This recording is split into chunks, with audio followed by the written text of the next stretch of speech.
Bonjour et bienvenue à cette septième retraite et huitième entretien, huitième partie, sur l'Esprit Saint. Alors, c'est assez simple comme retraite, là, c'est pas de la grosse information, mais ça nous permet de nous intérioriser, de savoir que l'Esprit Saint est avec nous, de savoir que son amour est présent dans notre vie, même pour les personnes qui pensent que non. Alors, l'Esprit Saint est toujours présent et il nous amène à être nous-mêmes. L'Esprit Saint, Dieu, c'est toujours le but, c'est de devenir nous-mêmes, libres, soit du passé et du futur, euh, et de vivre dans le moment présent, de recevoir tout cet amour de Dieu. Et c'est toujours un choix d'y revenir et euh, le plus possible arriver dans le moment présent et dire Ah, merci Seigneur, merci pour ton amour. Le mot merci est toujours dans le moment présent. Alors, nous sommes jeudi après-midi, selon la méthode habituelle d'une retraite de 5 jours. Normalement, c'est lundi matin, lundi après-midi, mardi après-midi, mercredi, jeudi et le vendredi, c'est seulement le matin. Alors, on est rendu jeudi après-midi, il reste 2 parties d'à peu près une demi-heure chaque. Et j'y vais maintenant. À partir de l'amour de Dieu et de sa lumière, nous pouvons observer en nous et dans les personnes les ombres et les lumières grâce à l'Esprit Saint. Puis discerner avec sagesse quelle est la meilleure manière d'aider le prochain. Si nous nous éloignons de Dieu, nous fermons les volets des fenêtres. Et au lieu d'avoir la lumière entière du jour, nous entrevoyons quelques rayons qui cherchent à nous rejoindre. Encore faudra-t-il s'en apercevoir de ces rayons et ne pas trop s'en faire pour la petite poussière en elle. La poussière n'altère pas et ne définit pas la pureté de la lumière. La poussière demeure la poussière. Moins nous laissons passer la lumière du jour, plus dès que nous ouvrons les stores ou les rideaux rapidement, nous cherchons à nous protéger les yeux. Et ce phénomène se produit la nuit. Lorsque nous nous réveillons la nuit et que nous ouvrons l'interrupteur de la lumière, nos yeux se ferment seuls. Nous essayons alors de nous éloigner de la source de la lumière. Nous plaçons même nos mains sur nos yeux. Même parfois, nous éteignons immédiatement la lumière. C'est ce qui se produit lorsque nous nous éloignons de Dieu. Dieu, nous nous éloignons. Moins nous cherchons Dieu, plus nous enfonçons dans la noirceur. Nous avons de la difficulté à soutenir ce qui est clair et lumineux. Ensuite, nous avons de la difficulté à recevoir la puissance de sa lumière. Nous risquons de ne plus trouver la porte étroite. Pourtant, la lumière de Dieu, il n'y a rien de plus clair et il n'y a rien de plus facile à voir. C'est pas comme la lumière du jour. Mais fuir la lumière, fuir la sagesse, fuir l'amour de Dieu est notre jugement que nous nous faisons. Le jugement des autres n'est pas vraiment nécessaire puisque nous nous jugeons nous-mêmes. Bon, d'autres personnes peuvent en profiter. Nous développons une peur de Dieu, puis nous refermons la lumière de Dieu. Ensuite, nous creusons davantage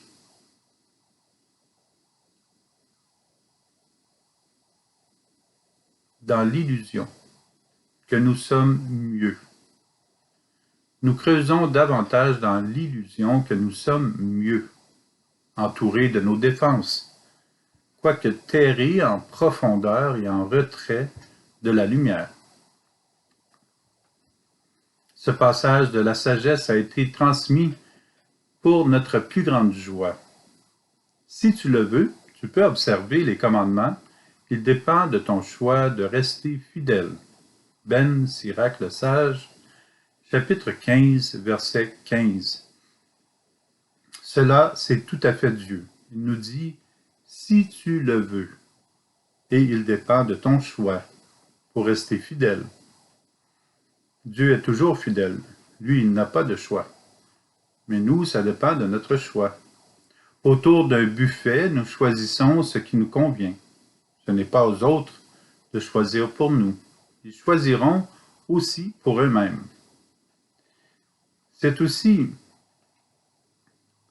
à chacun de nous de demeurer fidèle et unir notre vie à celle de Jésus ou non. Nous sommes libres, nous sommes responsables de notre foi. Si nous acceptons ce que Dieu nous offre, nous aurons alors un buffet débordant où tout sera bon pour nous et pour l'humanité. L'auteur continue. La vie et la mort sont proposées aux hommes. L'un ou l'autre leur est donné selon leur choix. Ben Sirac le Sage, chapitre 15, verset 17. Selon le choix de chaque personne, la vie leur est proposée par Dieu et la mort demeure un choix personnel. Selon leur choix. Ce n'est pas un choix de Dieu, la mort. La mort n'est pas un choix de Dieu. Il ne nous offre pas ce choix. Ce choix pour la mort n'est rien d'autre que le refus de l'amour de Dieu, le refus de nous laisser aimer de Dieu, le refus de l'accueillir et de partager cet immense amour que tout le monde attend. Le refus de recevoir l'amour de Jésus conduit au mal et finalement à la mort. Pourtant, il est beaucoup plus simple de partager ce que nous recevons. Le buffet n'est pas là seulement pour nous. Recevons l'amour de Dieu et partageons-le. Cette phrase qui fait sourire nous permet de méditer et de l'approfondir. Dieu n'a commandé à personne d'être impie, il n'a permis à personne de pécher. Ben Sirac le Sage, chapitre 15, verset 20. Puisque l'Esprit Saint n'est pas pécheur, puisque Dieu n'est pas pécheur, il ne permet à personne de pécher.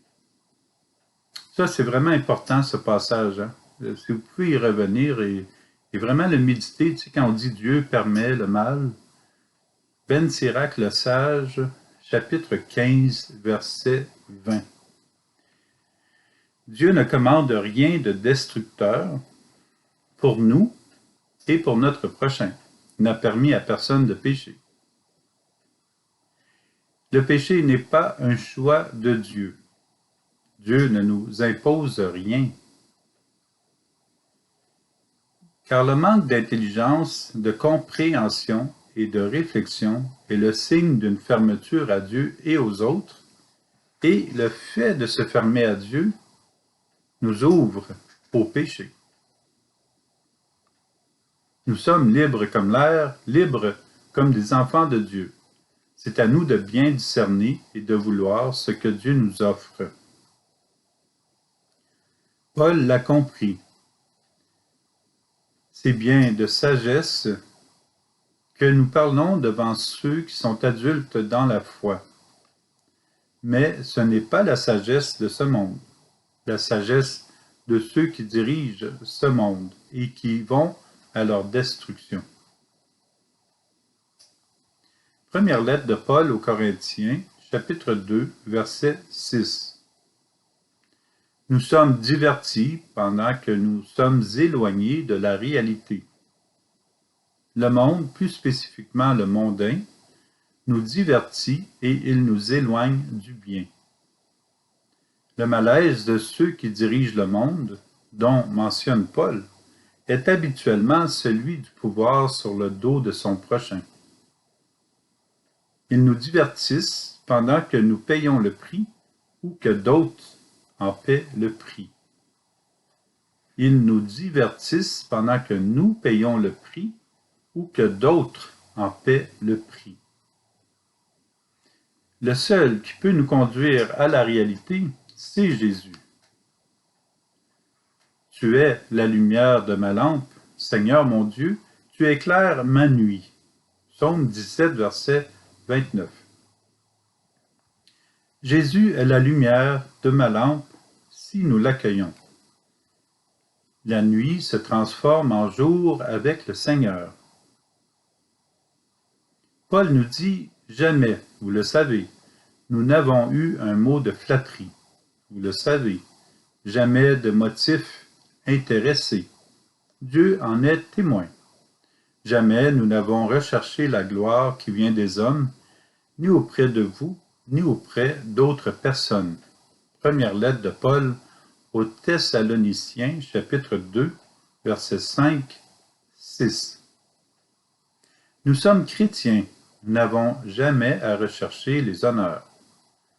Cela est une bonne balise pour vérifier si nous marchons dans la volonté du Seigneur. Ce sont des valeurs chrétiennes à placer dans notre valise pour la route. C'est trop facile de nous prendre pour quelqu'un d'autre et ne pas être nous-mêmes. C'est facile d'entrer dans des personnages qui réussissent autour de nous, que nous voyons à la télé ou que nous entendons chanter, et cesser d'être nous-mêmes. Mais la voie, le chemin d'une autre personne ne sera jamais notre voie personnelle. Nous ne marcherons jamais dans ses chaussures.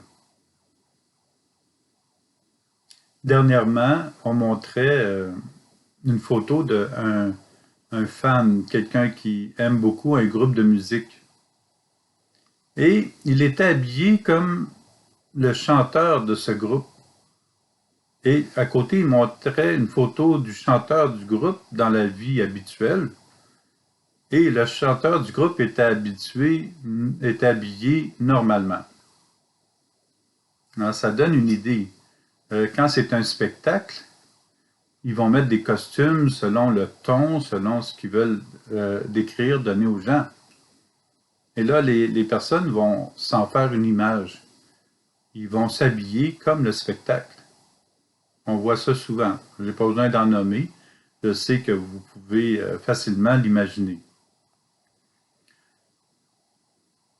Pendant que le chanteur ou les autres musiciens du groupe, quand ils sont dans la vie habituelle avec le monde, ils sont habillés normalement. Et quand même, ça fait réfléchir. Alors, la voix d'une autre personne ne sera jamais notre voix personnelle, même encore plus s'ils sont dans un spectacle. Nous ne marcherons jamais dans leurs chaussures.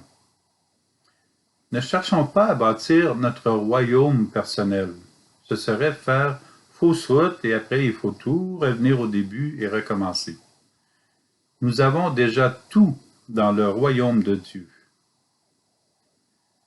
Heureux est l'homme qui se plaît dans la loi du Seigneur et murmure sa loi jour et nuit.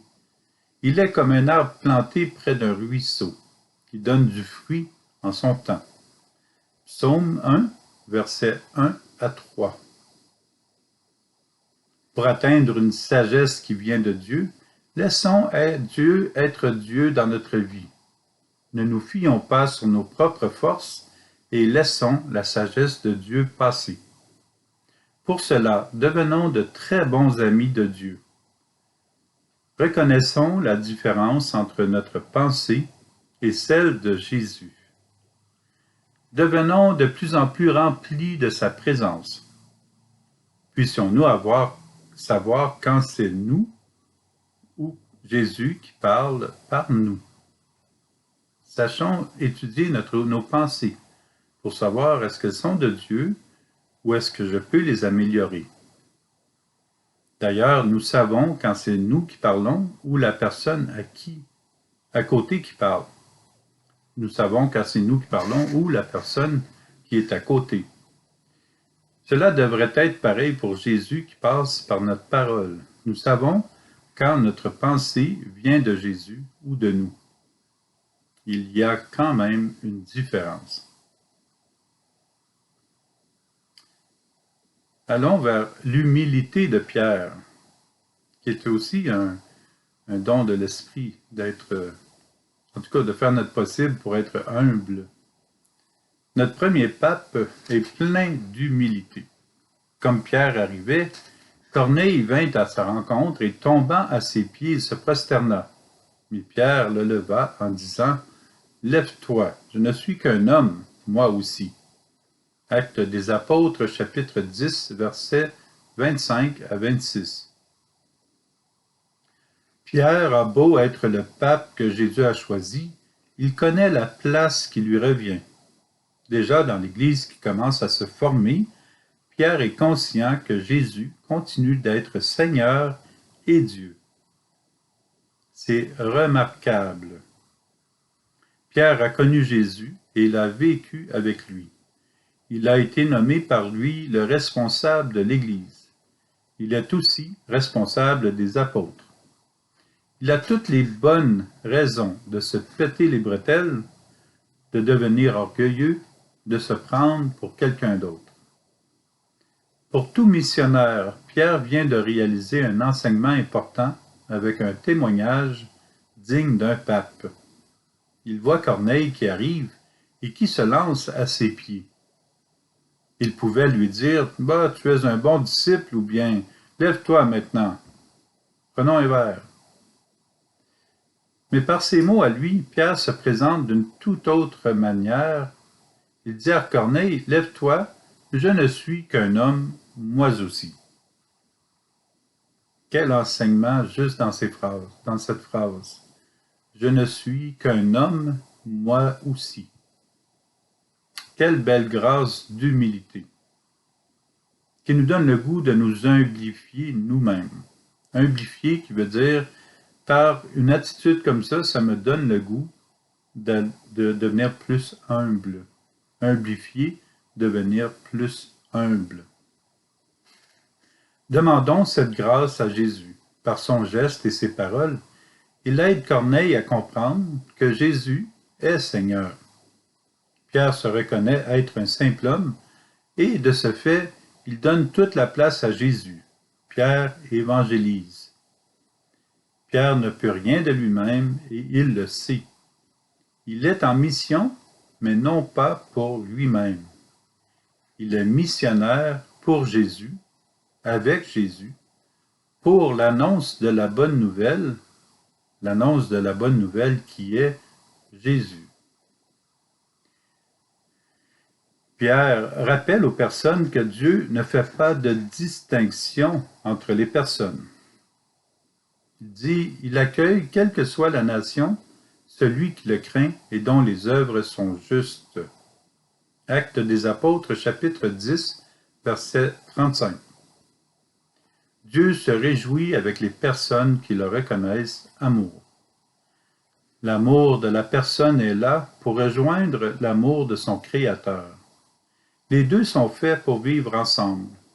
Dieu attend l'amour en retour de son amour. Ces gens sont tellement à l'écoute de Pierre qu'elles reçoivent le Saint-Esprit. Quelqu'un peut-il refuser l'eau du baptême à ces gens qui ont reçu l'Esprit Saint tout comme nous? Et il leur donna l'ordre de les baptiser au nom de Jésus-Christ. Actes des Apôtres, chapitre 10, versets 47-48. Par leur témoignage de foi, Pierre reconnaît qu'ils sont prêts à recevoir le baptême. Alors, nous sommes faits pour Dieu. Jean nous rappelle, Saint Jean, que nous sommes faits pour l'amour de Dieu.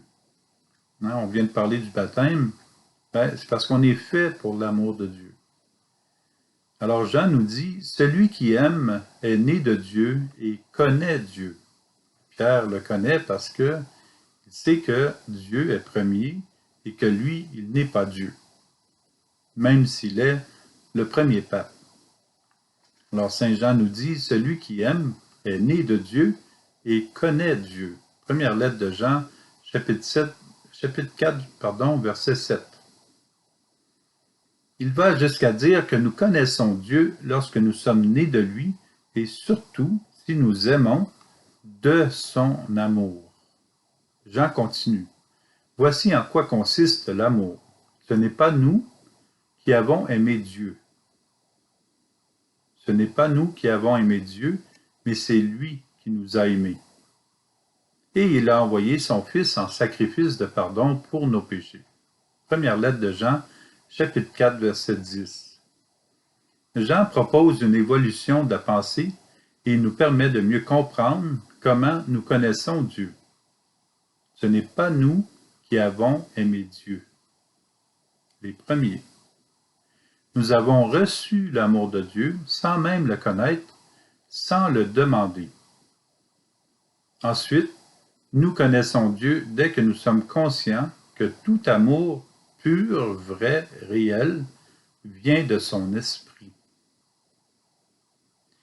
Il est impossible de nous arrêter à un seul passage dans la Bible et penser tout comprendre. C'est comme se marier et penser que tout est réussi dans le couple, ou bien de recevoir un bébé et se dire qu'il n'y a plus rien à réaliser pour lui, puisque le but est atteint. Le bébé viendrait d'entrer dans le monde et nous passerions à autre chose. Ce serait absolument inconcevable. N'arrêtons jamais de connaître une personne et de grandir avec elle. Et cela est aussi vrai pour une relation avec la parole de Dieu. Comme Saint Jean nous le dit, hein, ce n'est pas nous qui avons aimé Dieu, c'est lui qui nous a aimés. Et juste avant, celui qui aime est né de Dieu et connaît Dieu. Le défi du couple est que chaque personne a son rythme et sa définition propre de l'amour. L'idéal, c'est que chaque personne du couple s'améliore dans la foi. Jésus enflammera l'amour comme il se doit. Cela prend du temps pour qu'une personne le réalise, mais l'expérience sera bénéfique. D'ailleurs, tout enseignement de foi est pour chaque personne dans le couple, pour chaque époux, et non pas pour le couple. Ce n'est pas le couple qui vit des choses, c'est chaque personne dans le couple. Le mariage sera saint et saint, saint S-A-I-N et saint S-A-I-N-T, dans la mesure où chaque personne avance personnellement dans la foi et s'améliore au contact de Jésus, de son esprit. Chaque personne est responsable d'améliorer sa relation avec Dieu, qui lui, à son tour, rendra grâce au centuple aux époux. L'ouverture de chaque personne dans le couple permet à l'amour, à la grâce de Dieu de passer en celui-ci. C'est la seule manière d'un cheminement vrai entre époux. Si chaque personne essaie d'aimer l'autre avec le plus de force qu'ils peuvent, c'est souvent peine perdue.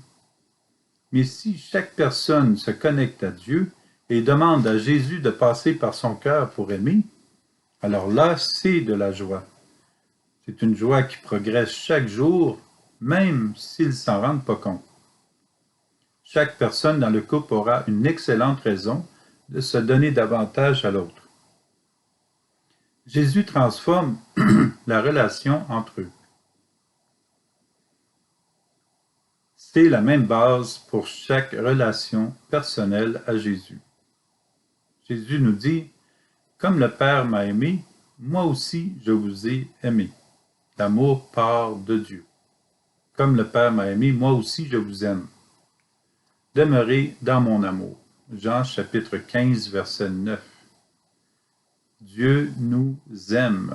Demeurons dans son amour. Dieu nous aime en premier. Il ne reste qu'à accepter puis accueillir son amour. Cela peut sembler exigeant, mais il n'y a rien de plus simple que de demeurer dans l'amour de Dieu. Laissons-nous aimer. C'est plus exigeant de demeurer éloigné. C'est fatigant, c'est le péché et le mal. Ça, c'est fatigant. Mais demeurer dans l'amour, il n'y a rien de plus simple. Demeurer dans l'amour de Dieu nous permet de découvrir et de reconnaître peu à peu la raison pour laquelle nous vivons, la raison pour laquelle nous sommes créés. Nous coller à l'amour de Dieu nous rend de plus en plus semblables à lui. Nous n'avons rien acquis de nous-mêmes. Nous ne sommes pas parfaits, mais nous devenons progressivement amour grâce à l'amour de Dieu. Lorsque nous acceptons de nous approcher de Jésus, nous acceptons de nous laisser aimer davantage par lui. Et quand on s'approche de Dieu, cela nous éloigne du mal, de la peur, des angoisses. Et ça nous purifie, ça nous lave, ça nous sanctifie, rencontre après rencontre avec Jésus. Puis Jésus nous transmet encore le commandement nouveau, qui est le même qu'aimer Dieu. C'est celui d'aimer son prochain. Ah, pour connaître Dieu davantage, il importe que nous apprenions à accueillir, à aimer, même avec ses différences, notre prochain. Jésus nous commande que nous aimions, et c'est le moyen de demeurer dans l'amour de Dieu et de nous éloigner du mal, de la suffisance, de l'orgueil, du repli sur soi. Ce commandement de Jésus est baigné dans l'amour. Le commandement de l'amour est le sommet, le commandement de l'Esprit Saint est le sommet et l'ultime réalisation des êtres étonnants que nous sommes. Le commandement est pour nous. Il est dicté par la tendresse de Dieu pour que nous devenions comme lui. C'est la plus grande joie qui existe. Lorsque nous faisons une dictée à l'école, le but est de réussir le plus près possible la phrase qui nous est enseignée. Ce que Dieu nous dicte nous permet aussi de nous améliorer et à lui devenir semblables. Plus nous écoutons la voix de Dieu, plus nous devenons saints et saintes. Entrons par la porte de l'amour. Laissons-nous aimer. Entrons par la porte de l'amour de Dieu en suivant son commandement d'aimer notre prochain. Mais avant, laissons-nous aimer par Dieu et par Dieu qui passe par notre prochain. Laissons-nous aimer de Dieu. Alors, je vous permets cette méditation. Nous sommes jeudi après-midi, la dernière partie sera demain. Et comme à chaque retraite, je fais un survol comme si les gens me reflétaient ce qu'ils ont découvert dans l'enseignement, dans les entretiens. Alors, je fais la même étape, mais vu que j'ai personne devant moi en ce moment, vous pouvez quand même écrire des commentaires au bas de cette vidéo et des commentaires de ce que vous avez découvert. Avez-vous eu des surprises? Est-ce que ça vous permet d'avancer dans la foi? Et pourquoi? Qu'est-ce qui vous a rejoint? Vous pouvez peut-être l'écrire au bas de la vidéo. Alors, libre à vous et à demain. Au revoir.